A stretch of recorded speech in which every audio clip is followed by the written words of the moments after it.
हम तो तोर गईनी हो सुनर बर पैनी हो अपना रजऊ के प्यार में सवर गईनी हो। बड़ी खूबसूरत मेहरारू के हम बात बताओ छी और इतनी निक मेहरारू रहे भैया। अब हम का बताई, देखे वाले लोग देखा तो जना कि 120 डिग्री उनके बुखार लग गई। तनी भाव में आओ। हम तो तोर गईनी हो सुनर बर पैनी हो अपना रजऊ के प्यार में सवर गईनी हो। हाय हाय रे हम तो तोर गईनी हो सुनर बर पैनी हो अपना रजऊ के प्यार में सवर गईनी हो।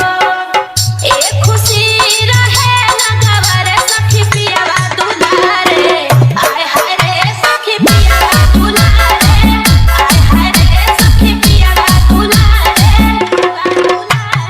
जसके music Jaske music Jaske music Jaske music mafia mafia mafia Ghungri गांव बरबसपुर घुंगरी गांव बरबसपुर घुंगरी गांव बरबसपुर। ऐसन पति मिले मुश्किल से देले मजा सखी हो दिल से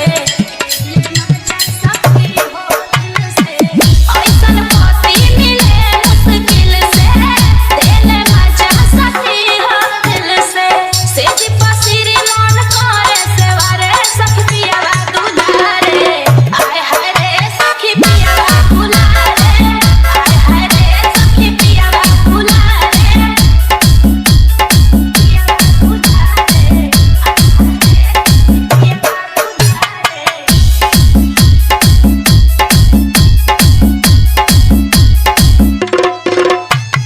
जसके music Jaske music Jaske music Jaske music mafia mafia mafia mafia.